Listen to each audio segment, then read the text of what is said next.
You're listening to the Good Question Podcast with Richard Jacobs. Our goal is to make each of our guests exclaim, that's a good question. I don't know the answer. Because when that happens, it means you, the listener, may be inspired to learn more beyond the interview and to ask great questions yourself that lead to new insights. In this podcast, we cover historical and current anthropology, comparative religion, and history. Welcome, and let's get started. Hello, this is Richard Jacobs with the Good Question Podcast. Our guest today is Steve Schwartz. He's the CEO of Art of Tea. So we're going to talk about, the teas that he makes and also Ayurvedic medicine and how the two interact. So welcome, Steve. It's an honor to be here. Looking for it. This is going to be great. Oh, good. Well, tell me a bit about your background. How did you get interested in tea and Ayurvedic medicine? Yeah, sure. So I'll go way back. So my background's in Ayurveda, and Ayurveda is a form of preventative medicine based out of India. And the way I got into that was when I was in high school, I got a full paid scholarship to go to college, traditional university. But my mom got diagnosed with brain cancer 6 months into college. Hey. So yeah, thanks. I dropped out of college. I moved back in with her, and I was her primary caretaker. And we went from one Western doctor to another Western doctor, another oncologist, nothing worked for my mom. And unfortunately, after 10 months, she passed. And it really woke me up. It got me thinking more about health and wellness. But I didn't want to be a doctor, and I didn't want to be an acupuncturist and stick needles in people. And there's nothing wrong with either of those. I'll gladly see either. But it wasn't my calling. But I found this school in New Mexico that focused on Eastern and Western medicine through this lens of Ayurveda. And I could dive into a bit more what Ayurveda is, but I fell in love with the alchemy of blending herbs and botanicals and teas through this school. In fact, I was chosen as the only student advanced enough to work with the masters at my school on how to blend and how to source. So I worked at the pharmacy for a while, the herbal pharmacy, and I was intrigued. I wanted to see how these herbs and botanicals were grown. So I saved my money, worked 4 different jobs. I got a backpack and I started to travel around the world to find the best teas and botanicals possible. And I started bringing stuff back for friends and family. And from there, I just really realized that tea is an incredible tool for balance, restoration, alignment, and understanding how all these different botanicals can really impact the body and impact the mind and our emotional, mental state. And I continue to just be blown away by the power of tea. Well, there's so many compounds that are in nature that come from plants that are used for healing historically. It makes sense to get those compounds out of, certain shrubs or plants, whatever, you boil them and, the heat extracts all that stuff into a tea. Yeah. And two things along those lines. One is that over 80% of all medicine today is derived from plants. And tea was actually discovered over 5,000 years ago. There was a monk, a sage, a healer, and he was boiling his water, and then he had to let it cool. So he put his pot of boiling water to cool on his windowsill, and a wind picked up. It blew a leaf from a tea plant known as Camellia sinensis up in the air into his pot of cooling water. And he saw this, these leaves floating in his pot of cooling water. He didn't want to waste it. So he ended up drinking it, and he claimed its healing elixir. He felt this energy, this surge, this power that he's never felt before. And so we tend to think of teas as,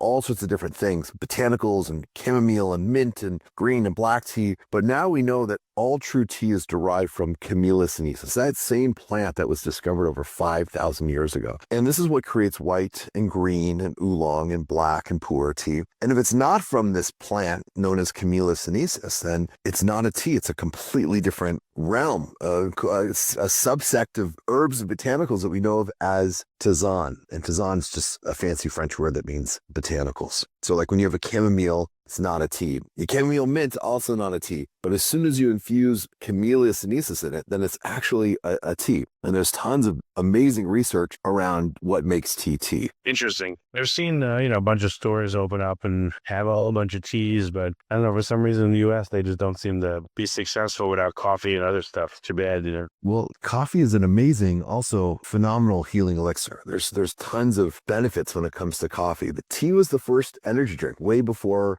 double shots of espresso and all these other energy energy drinks that are out there. And, at its core, tea is used for all these different wellness functions, for energy, for focus, for clarity. And the polyphenols, flavonoids, and catechins are also deeply researched for its health benefits. So you get this uplift that you get with coffee, but you don't get that crash that's often associated with coffee because of all the other benefits. The polyphenols, flavonoids, and catechins are known to help balance out that crash. So you don't get that same crash that's associated with coffee. Yeah. So you went around the world sampling teas. Like, did you go to China, or where did you find like the biggest repository of knowledge about teas? Still learning. I was just in Rwanda last week, working with some farmers that are cultivating some of the most beautiful teas I've ever seen. And we're working with them on creating what's called orthodox teas or specialty teas. So taking what they're harvesting, these 2 leaves in a bud, and working with them. Specialities, was a bad joke. No, that's cute. That's cute. Yeah. So we have these different verticals of different styles of teas that are out there, but how it's made in China and how it's made in Japan or how it's made in India or how it's made in Rwanda, it's slightly different. There's some crossover of technology and traditional insight, but they're all processed a little bit differently. So what we've done is we realize that wellness is such an important factor when people are deciding what they're looking for when it comes to teas. And they're so overwhelmed, right? There's so many supplements and powders and routines that are out there, especially as we start to enter into the new year, that we decided to break out these different functions based on an Ayurvedic lens of happy tea, feel better blend, cleanse, and sleep. Those are our core focus wellness blends. We have other wellness blends, but those 4 are really, really special through this Ayurvedic lens. And where did you travel that you saw like there was just a ton of knowledge and a ton of use, with tea? Is the United States unusual in that it's very low tea consumption compared to coffee? What did you see just from a country perspective? What did the tea landscape looks like? Tea is actually very big and very meaningful in the United States and growing. And a big part of that's because of matcha. And matcha's derived from the Camellia sinensis, that evergreen shrub of tea. And so the awareness of tea is just, it's exploding right now. It's awesome. It's taken 21 years, from my perspective, of standing on a hilltop trying to, promote, some of the amazing functionality of tea. And it's just beautiful seeing how matcha's really taken over. But you have places like in India and in China, which are some of the largest producers in the world, and over 90% of what they produce stays within their own country. In fact, when I first started going over to India and to China, a lot of these farmers had no desire to work with me or anyone else outside of their domestic market because they had such a strong domestic market. So we had to really work with them on creating really beautiful style teas and paying a premium to our farmers directly to make sure that we can really help story share how they're manufacturing, what they're doing, what their families are about, what the terroir, the soil conditions, and all these other amazing factors that create phenomenal, beautiful teas. Instead of what you get at the supermarket, which is usually a very low quality tea in our experience, really trying to elevate that tea experience by sourcing direct and blending and packing and being able to distribute that direct through our channel at artoftea.com. How do you sell it? You just sell it for like, someone wants to have like individual sachets, or do you sell like a tea party version where you get, 5 teas, or do you have special kettles they can do multiple tea bags, or how do you choose to sell it? Yeah, well, product and integrity and sourcing is definitely really valuable and important to us. So what we do is we source our teas from around the world, working with these incredible, small farm partnerships and mindful sourcing. We bring it into our facility in Los Angeles. We do our own blending, our own packing, and then we sell it in several different formats. We do loose leaf tea. So someone wanted to use one of our stainless steel filters or our biodegradable filter bags. We have different mediums in terms of making it loose leaf tea. We have a huge educational platform on our website at artoftea.com as well on how to do that. And then the other part is we have a plant-based bag. It's microplastic, petroleum, plastic-free bags. No glues, no staples, no binders in the bag. So someone just wants it already portion controlled and, not worry about if they're doing it right when it comes to loose leaf tea. We have that full sachet line as well. So, and then the last is iced tea. We can make your own iced tea where we have these iced tea pouches that are ready to go, making it really easy. And we do all the sourcing, all the blending, and all the packing in-house. So we're this vertically integrated tea company, allowing the people that are buying on our website to be able to make these micro rituals at home, making tea much more accessible. So you take this timeless, simple process of leaves and water and allowing people to connect with it on a deeper level. So it's not just sitting on a supermarket shelf or in some distribution house for a long period of time. They're able to have the freshest bioavailable teas on the market. What about teas that are only customarily drank hot? Maybe tried icing them and sprucing them up, maybe mixtures, things like that, to get people to experience them when they otherwise never would? Yeah, beautiful question. So over 85% of all the tea that's sold in the US is actually iced tea. And so we've created a line that's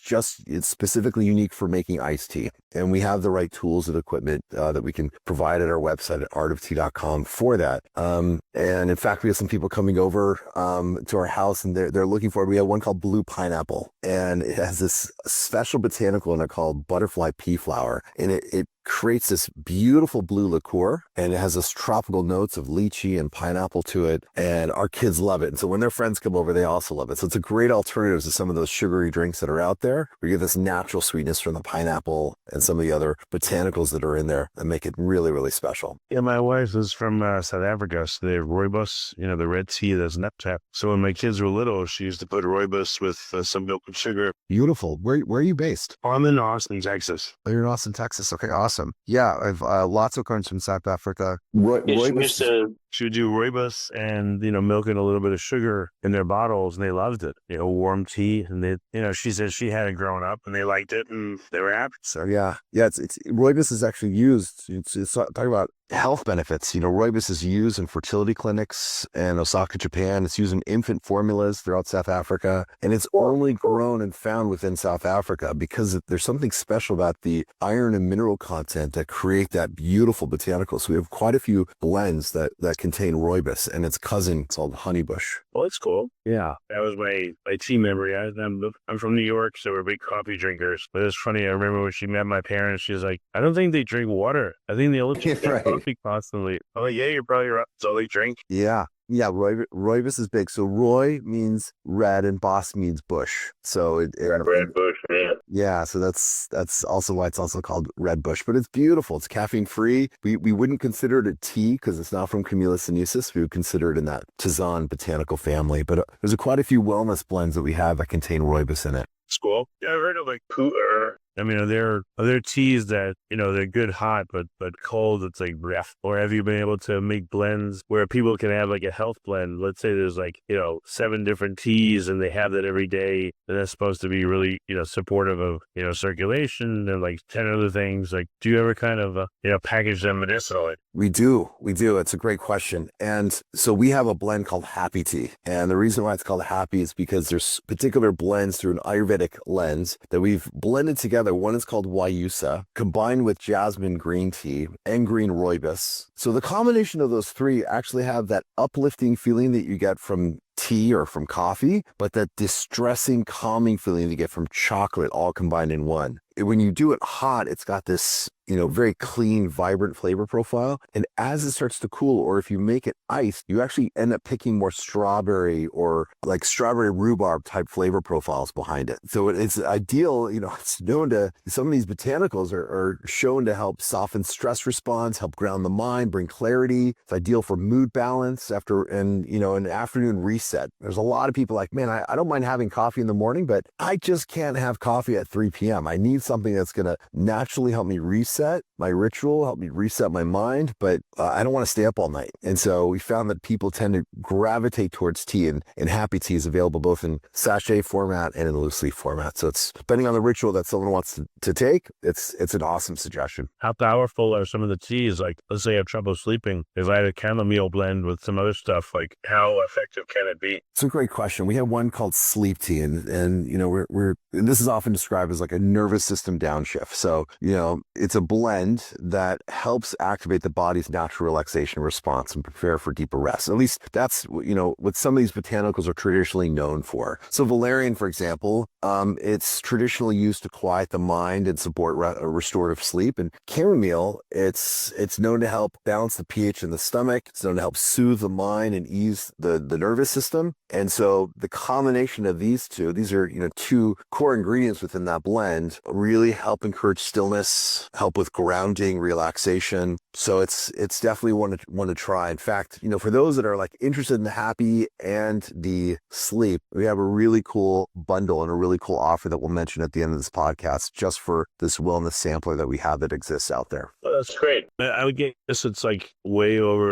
oversaturated in other parts of the market, but is there any point in having like a CBD tea? I don't know that much about CBD. I've read conflicting evidence around it, and I'm certainly not an expert in CBD. I know that there's a tremendous amount of botanicals out there, from even fennel or turmeric or licorice root, that are known to have really great calming effects and cooling effects on the digestion or on the nervous system. And CBD, I think, is still being learned about. And I'm definitely not, we don't have any teas that have CBD in it. We have teas that naturally have incredible botanicals that we source from farms, and we do our own blending and packing without extracting specific chemical compounds, just really highlighting the botanicals on their own. What about some local plants? I've seen tinctures you put under your tongue to reduce allergies. Are there any teas that you can make from certain local plants to help yourself with allergies and stuff? Yeah, amazing question. There's a story of a student and a master, and the master says to the student, "Okay, you're now ready for your final exam. I want you to go within a 1 mile radius, and I want you to find a single botanical that doesn't have medicinal properties behind it." So the student's excited, and it's like, okay.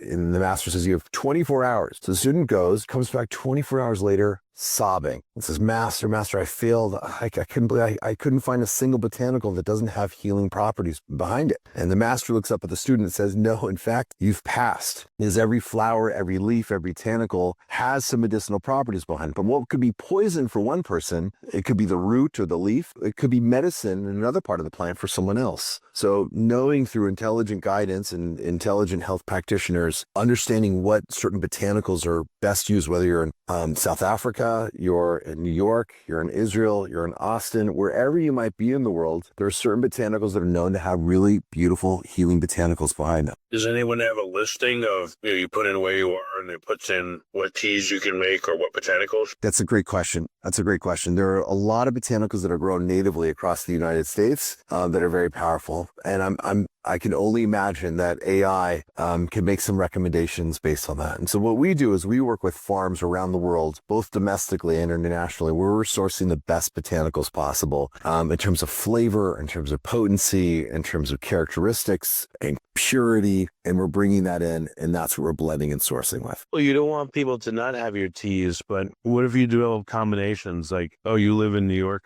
These are some native plants that do XYZ, but when you put them in combination with, ABC from the art of tea, then you get better effects. So if you want to do some combos, you can do that, or maybe that would allow you to produce regional, from regional stock and combine it with your other teas. I don't know. One of our favorite teas that we love making every week as a family. So we do Friday night dinner together. And so what we do is we take our Earl Grey creme, which is black tea with etrog or bergamot. We combine it with a touch of French vanilla, and that's our Earl Grey creme. It's by far one of our most popular blends at Art of Tea. Beautiful. So I take that tea, then we grab fresh mint from our yard, and I muddle that mint into the blend, and that's our Shabbos. But that's our Friday night tea that we have, and it's just part of our family ritual, and our kids love it. We love it. It's great. Oh, very cool. Where is this? Are you just trying to scale more, or are there ancillary dishes you're trying to get into with tea? Like, where is it for you? You cut out a bit. I think you're asking what's next for Art of Tea? Yeah. Where are you guys headed? Like, what's next in terms of product portfolio and all that? Yeah, what's next for Art of Tea is, we've been in business for coming on to 22 years now. And I wrote a book. It's called Art of Tea. You can find it on Amazon. It became a best-selling book in tea and in hospitality and sustainability. And what we realize is, our mission is to impact as many lives as we can through tea. And we were looking back at the data this past year, and we realized We have 42 million cups of teas that were enjoyed over this past year from Art of Tea. 42 million moments, 42 million memories, 42 million mindfulness over joy and solace and conversation that we were helped to impact. So really our mission is to impact as many lives as we can through tea. And so our focus is to continue to stay laser-like focus on that impact and that mission. Yeah, no, that's great. Are there any, I guess last question, in terms of serving it, I don't know, are there any other innovative ways? Like, for coffee, we had the Nespresso pods and the curry pods and all that. Can you do that with tea, or are there certain formats that are new where people consume it differently? It's a great question. We've actually created our own tea infuser, and we have our own patented design on it just to make this experience that much easier and more enjoyable for people. And so I just want to share this with your listeners. Listeners can explore this wellness sampler and they can experience these blends for themselves. Like we were talking about happy, we're talking about sleep, and we have other ones within this wellness sampler, which include cleanse and feel better. And it also includes that tea infuser and a perfect teaspoon. So this whole bundle, I just want to be able to offer this just for your listeners. It's a limited edition muslin bag for just $50. So usually it's normally $64. And for this, you can enjoy free shipping on your first order. Just use code FINDINGGENIUS, all one word, FINDINGGENIUS, and you'll be able to try these amazing teas and our innovative infuser in this process. Okay, well, very cool. Well, Steve, it's been great to talk to you. And so, all right, people can do that. And again, let's just restate the URL where they need to go to get the deal at their shop. Go to artoftea.com and you can go to, and there's a UTM link that, possibly you can share it in for your listeners, and just type in Finding Genius and enjoy for $50 instead of being normally $64. It is our wellness sampler, which includes these 4 teas, tea infuser, perfect teaspoon bundle, and our limited muslin bag. Excellent. Well, Steve, thanks for coming on the podcast. I appreciate it. Awesome. Thank you so much for your time. Have a beautiful rest of your day. If you like this podcast, please click the link in the description to subscribe and review us on iTunes. Thank you for listening to the Good Question Podcast. Please email support@thegoodquestionpodcast.com if you have any referrals to great guests for us to interview. Visit thegoodquestionpodcast.com to hear more interviews. And please help us spread the word by rating and reviewing us on Apple Podcasts, iTunes, Spotify, YouTube, or wherever you listen to this podcast.